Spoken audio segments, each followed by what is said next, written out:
meus amigos! Me encontro aqui no Clubhouse dos Gárgulas. Eu vou contar, eu não. Quem vai contar vai ser o Paulão. Paulão vai falar sobre os Gárgulas e sobre o cenário do motociclismo.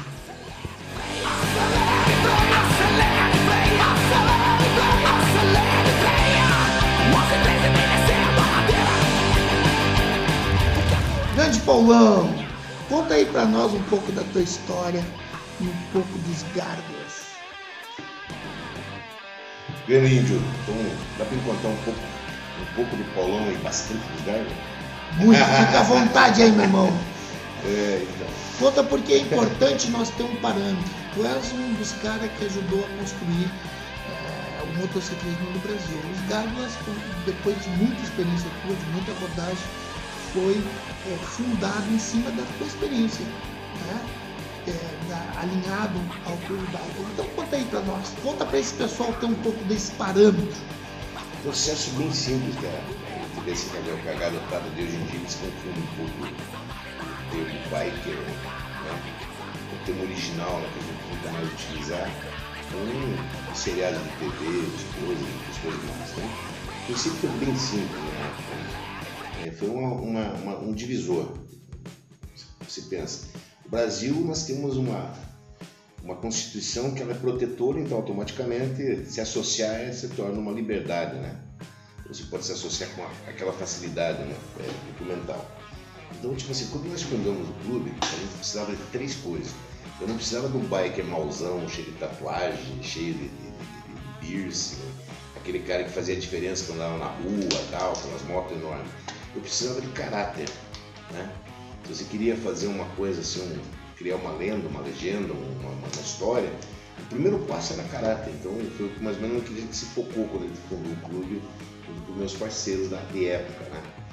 Detalhe, eu acho que o único que estava bem envolvido com a motocicleta no centro de clubes de motocicleta pelo país e fora do país era eu, Magrão, né, meu parceiro, então meu afilhado nesse meio, né?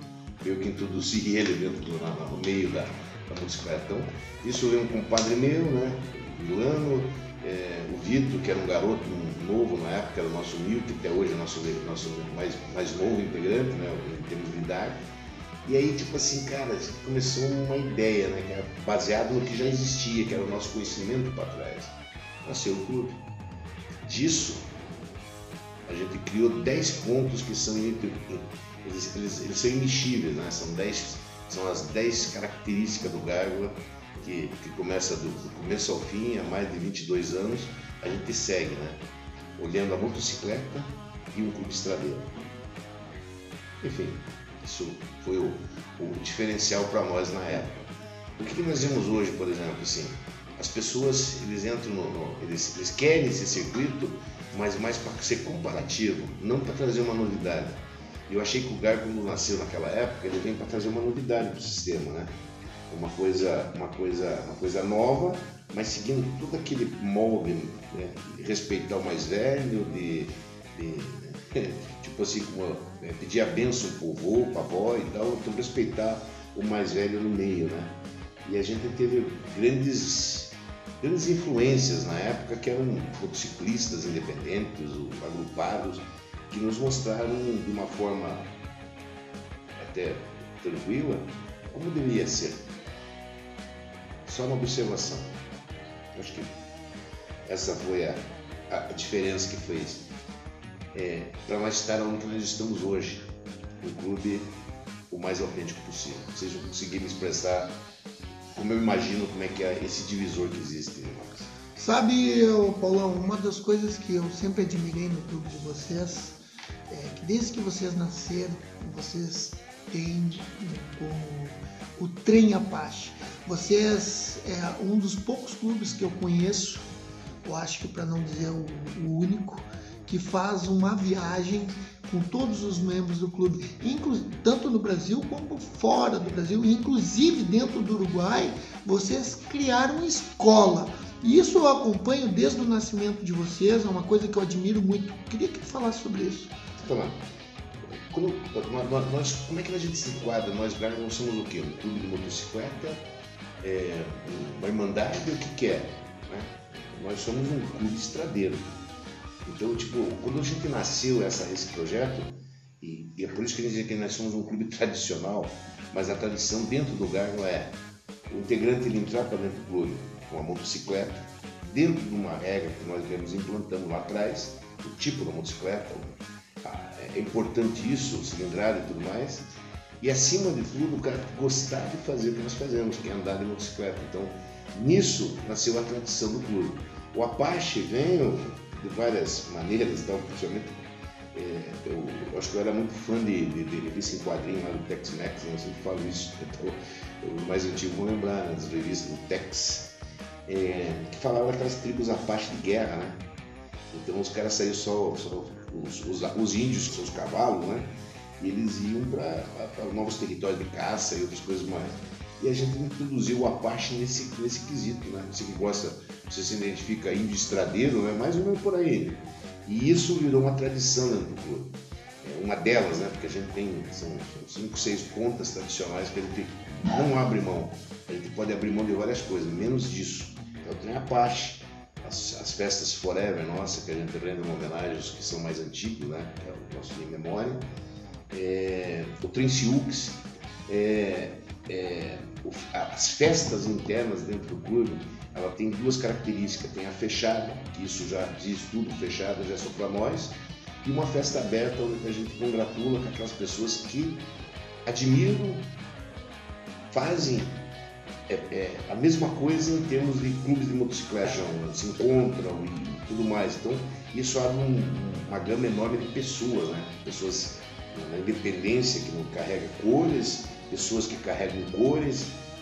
Não é à toa que a gente é um clube que não vive na guerra, a gente vive na paz e essa paz foi. E o suporte de estrada, que isso nós somos reconhecidos já a nível mundial, já na década, começo dos anos 2000 por aí.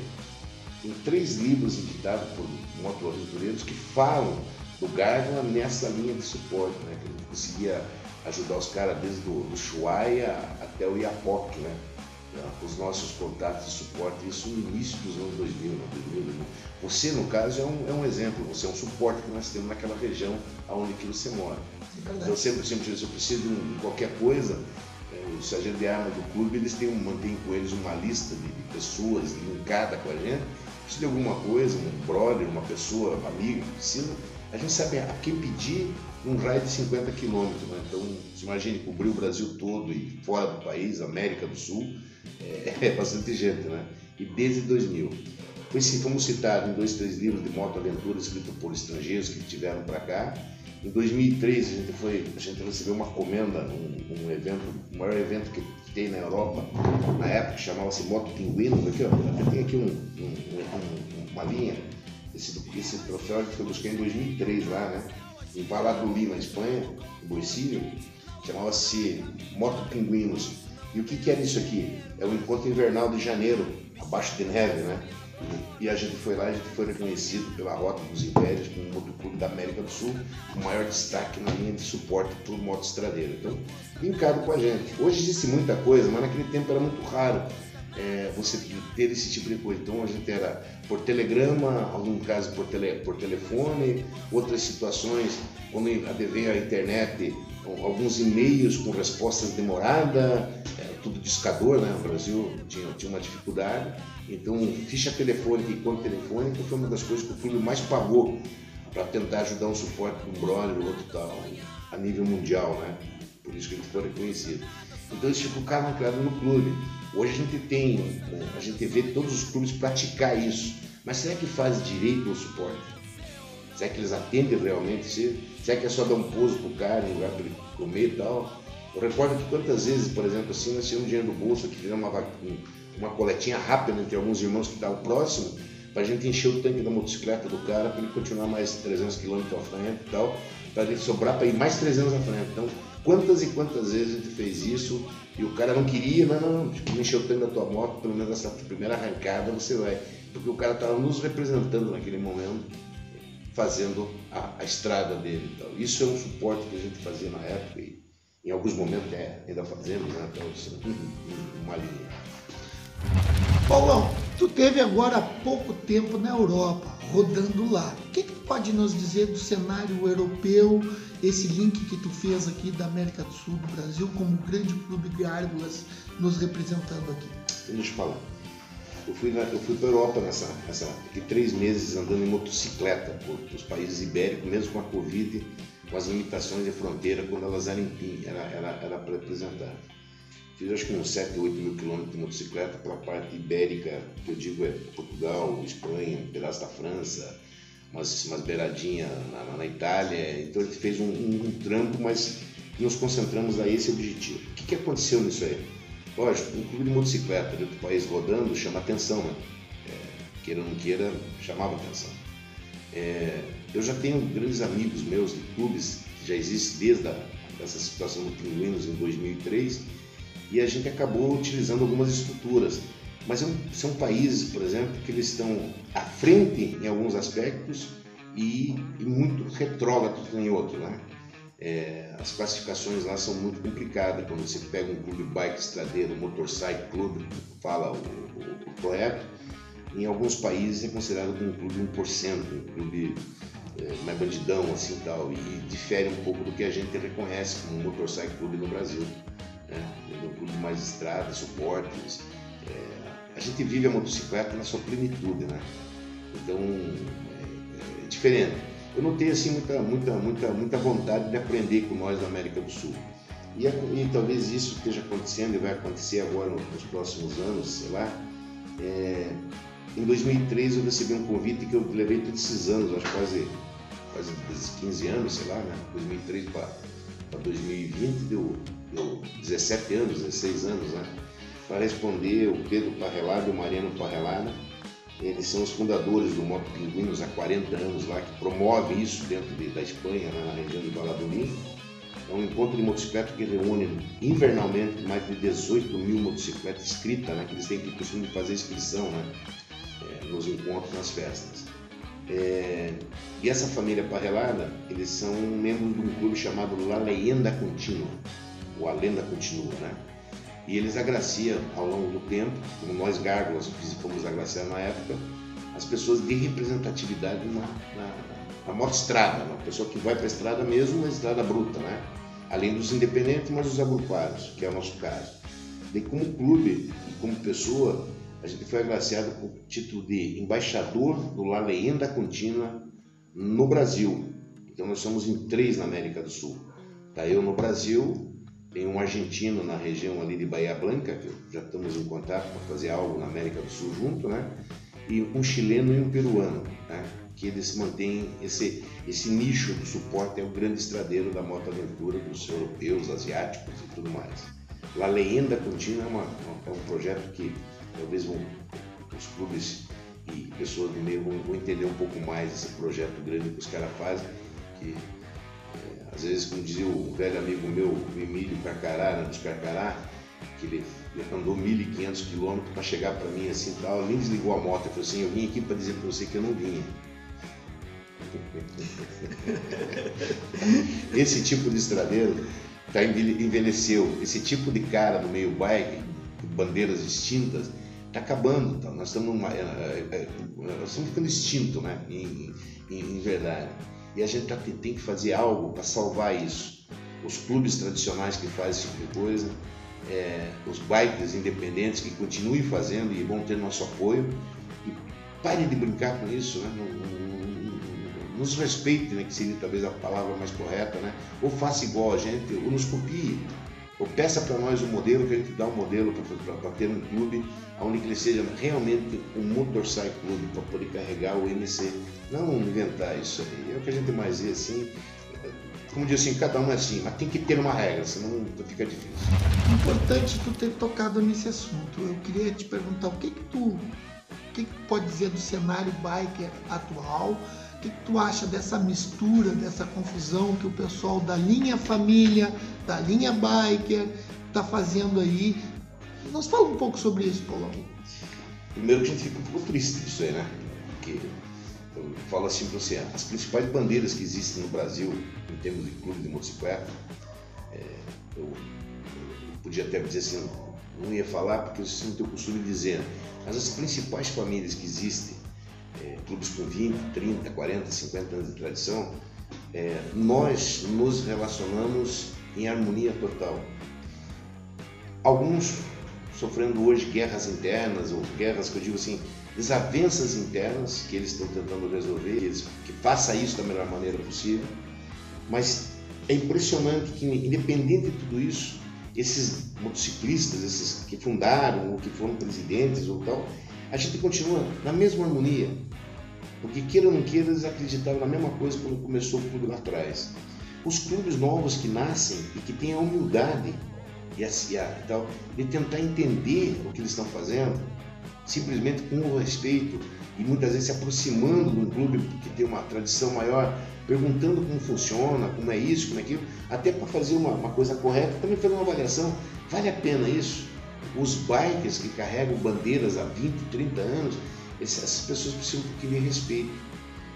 Dependendo da bandeira, eles precisam de respeito, porque eles construíram um legado e não queremos que seja diferente. A cena não mudou muito nos anos para cá, mas ela pegou fôlego e pegou preço, como diz o pessoal, a partir do início dos anos 90. Então, nos anos 70, 80, você não via essa vontade de ser clube de motocicleta. De 90 até os clubes mais antigos que não estavam organizados, eles se reorganizaram. Você pode ver com vários clubes antigos que estão aqui, eles se reorganizaram a partir dos anos 90, eles começaram a montar uma linhagem. Essa linhagem persiste, os clubes estão aí ainda existindo, né? Isso que foi interessante. Nos anos 90 ele trouxe uma melhora, né? Muitos clubes nasceram nessa época, alguns que nasceram no início dos anos 2000, e sempre já se conta 20 anos para trás, né? Não é 20 dias, né? É tempo. Então, quando você vai montar um clube, você desiste daquele clube que você fazia parte, porque você não conseguiu sobreviver ao que acontece no seu cotidiano, no seu interno, você vai criar uma outra bandeira, você vai exigir que seja aceito. Pode ter certeza que clubes tradicionais, eles até aceitam você, porque você tem o direito de se associar. A nossa Constituição, ela garante isso, Índio. Então você tem o direito de se associar. Nós não vamos pedir isso, não vamos brigar, não tal.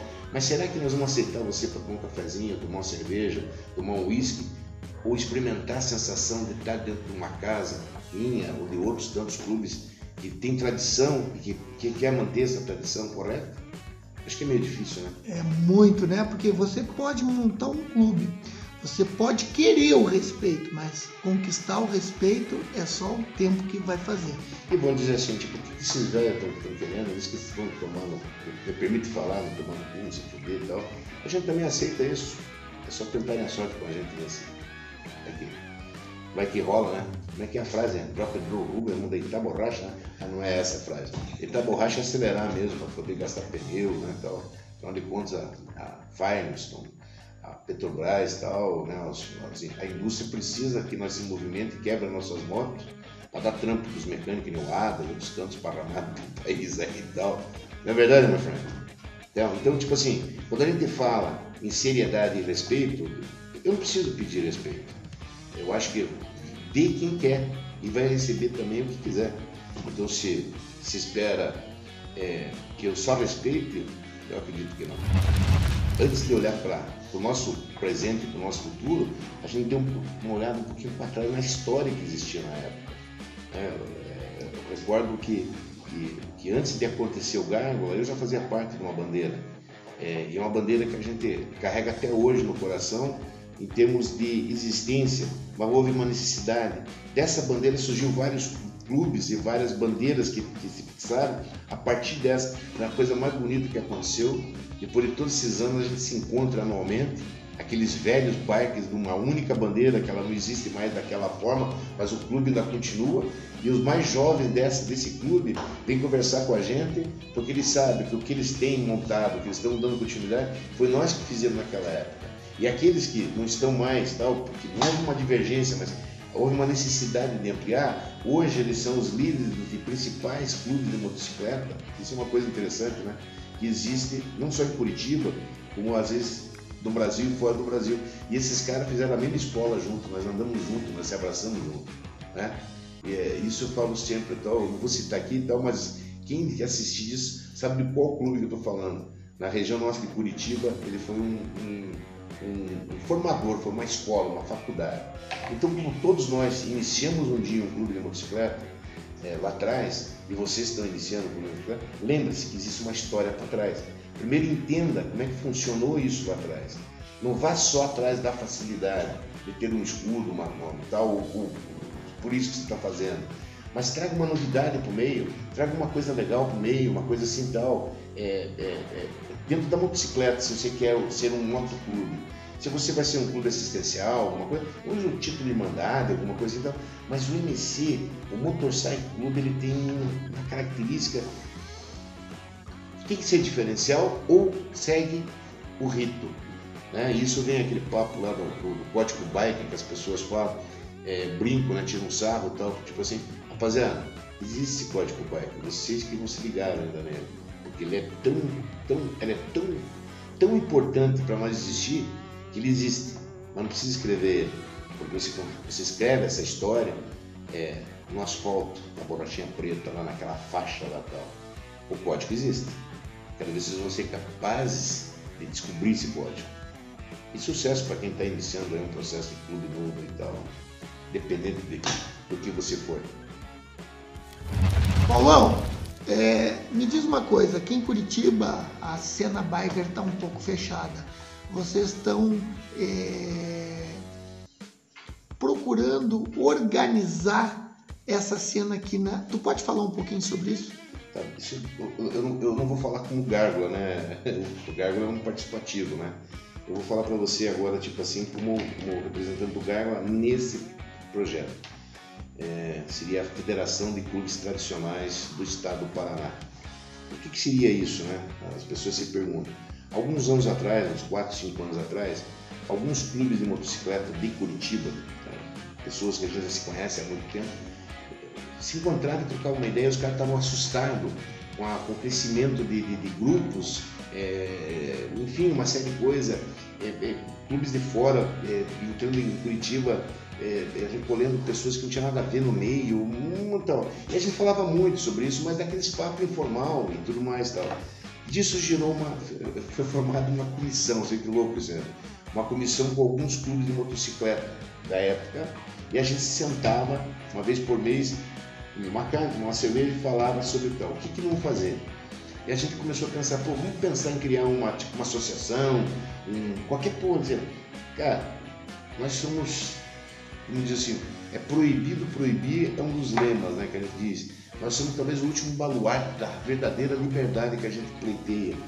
Como é que nós vamos querer moralizar ou centralizar esse tipo de coisa? Cada um faz o que quer e acha que deve e tal, aquele negócio todo lá. Apesar de que isso nos incomodava, o peso do colete, né, o peso do escudo que nós carregamos individualmente nos nossos clubes. Era feio, às vezes umas palhaçadas que aconteciam desnecessárias por meio. Então começamos a conversar entre nós. Isso chegou ao número de 38 clubes que existia, e a gente começou a criar uma regra para nós, né? Que o clube teria que ser uma pessoa jurídica reconhecida, fizemos 10 regras, tal, tipo assim, os clubes de fora, que são clubes formados em outros estados, que tem uma bandeira aqui, teria que ter um reconhecimento como uma filial, alguma coisa assim, então, e pronto, esses clubes foram fixando, aqueles clubes que não estavam meio errados na documentação se arrumaram, e fizemos para nós, essas regras eram para nós, não para os outros, era para nós. A partir desse momento a gente sentou-se em condições de igualdade, Marcos. Todos os presidentes, não importava o tamanho do clube que representava, mas ele estava em situação de igualdade. Essa situação de igualdade é um homem, um voto. E a gente começou a pensar em coisas somente para nós. A federação hoje conta, acho que com 14 clubes de grande porte. E quando eu digo de grande porte, são grandes clubes da cena brasileira. Alguns nativos do Paraná, outros de fora que estão com o seu chapter identificado aqui, seus capítulos identificados aqui, e essa é a federação. E a federação, ela começou a tentar, tipo assim, o cara tem um clube ali que é de um amigo meu, o cara é gente pequeno, um clube legal, eu ia na sede, né, você chegava e dava uma explicação pro cara como é que funciona o meio bike verdadeiro, como é que tem que ser um clube, para nós se respeitar, para não existir. Todo mundo começou, aqueles que não estavam moldados, começaram a se moldar. E esses clubes tradicionais estão passando. Isso é um trabalho contínuo que vários clubes que fazem parte hoje da federação fazem continuamente em sua sede, as suas subsedes, as suas facções, como em alguns casos. Isso engrandeceu ao ponto de transformar Curitiba uma cidade aberta, mas ao mesmo tempo uma cidade fechada para o sistema bike tradicional. Então a gente não tem aquilo de se o índio saiu do tal clube e foi para outro clube, eu vou receber. Existe um código de tratamento, então respeitos, não é que é proibido, mas existe clube, por exemplo, que tem um certo rescaldo com isso, o outro que não. O que acontece? Existe entendimento, existe uma mesa que aprova esse tipo de coisa. Existe também uma paz contínua. Os clubes que se bicavam em algum momento ou outro vinham para essa mesa desses presidentes que fazem parte disso aqui, onde a gente escutava e tentava ajudar de uma forma tipo Salomão, dando uma solução de juiz para eles e tal. E está dando certo, temos um reconhecimento, já somos uma pessoa jurídica como federação, temos um reconhecimento do Estado do Paraná em várias esferas. Há um projeto agora para 2021 da gente ampliar isso dentro do Estado, com outros clubes, federar outros clubes, né, que seria o correto, para tentar deixar a vida tradicional o mais parecido possível, né? Para que os clubes possam nascer, possam surgir, mas que eles façam a coisa correta. E deixar esse outro lado, essa outra parte do circo armado, da diversão, da palhaçada, que alguns querem fazer, de lado. E a gente é suficientemente forte, como a gente disse, em termos de clubes, né? Os clubes que hoje estão federados são clubes grandes, mas também tem clubes com meia dúzia de membros e que estão juntos na federação com o mesmo poder de voto que clubes que nem o meu, com centenas e assim por diante, né? Então, eu acho que a federação vem a calhar nesse processo de manter o quadro tradicional. Estamos tentando exportar, já temos alguns trabalhos, exportar, que eu digo assim, essa tecnologia para que outros estados, outros clubes de motocicleta que se identificam com essa bandeira mais tradicional, se reúnam entre eles, peguem os moldes da nossa federação, porque a nossa federação não tem cunho financeiro, não tem nada, é somente não temos arrecadação de dinheiro para nada, é somente nós fazemos, às vezes numa sede de um clube, outra uma reunião, e é onde que a gente tem esse intuito de fazer a coisa dar certo. Os clubes que estão federados se respeitam mutuamente, existe até um controle de um calendário de algum tipo de evento, né, para que não haja duplicidade. Existe o apoio que é inconteste, quando um está fazendo determinada coisa, os outros se calam naquele dia para que possa dar um apoio, inclusive se movimentar para poder ajudar. Os clubes precisam fazer algum tipo de situação para aumentar o caixa deles de despesa interna, todos os clubes fazem isso. Então, cada clube ajuda de uma maneira ou de outra um outro clube. Então, nós criamos uma federação, onde que cada dia que passa a gente reforça mais esse laços solidário entre as bandeiras.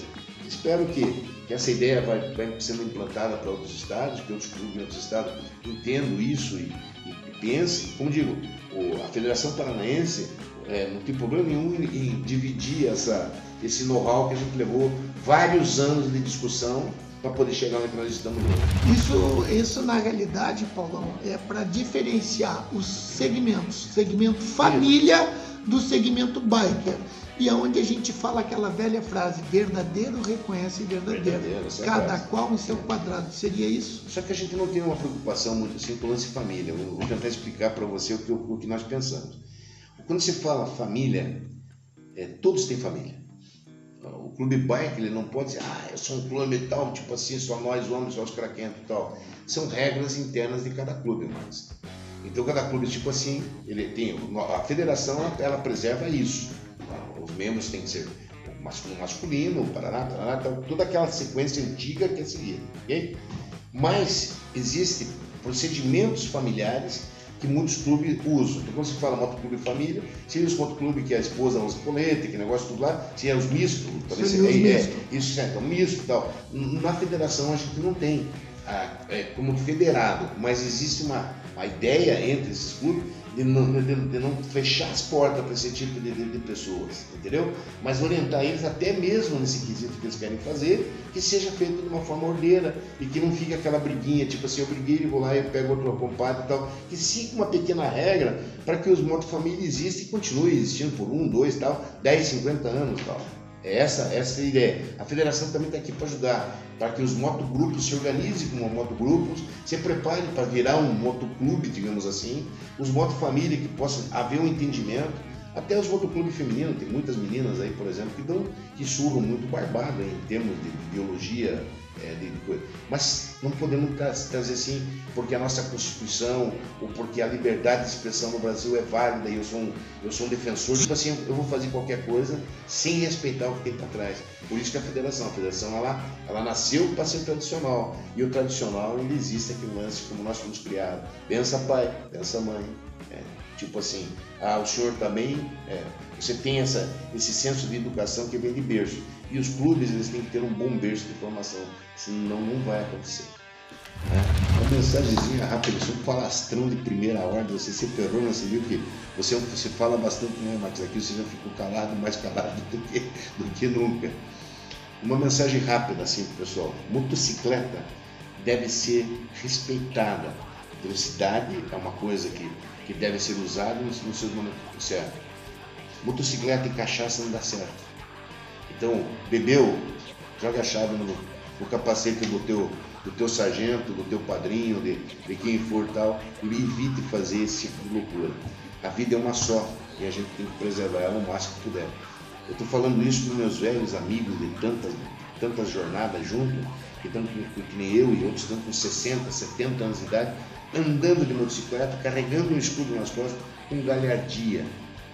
Isso porque nós entendemos que tem que respeitar. Então a minha mensagem é rápida, ela já ficou até meio demorada, mas é isso: respeite a motocicleta, ame a motocicleta e obedeça as regras que existem dentro desse código que vocês não sabem, mas é o código bike, que é o código do respeito. Falar o respeito, fecha o nosso papo.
Aí, pessoal, então, Paulão deixou o recado dele, contou como funciona aqui no Paraná e como funcionam os gárgulas. É para você, The Riders.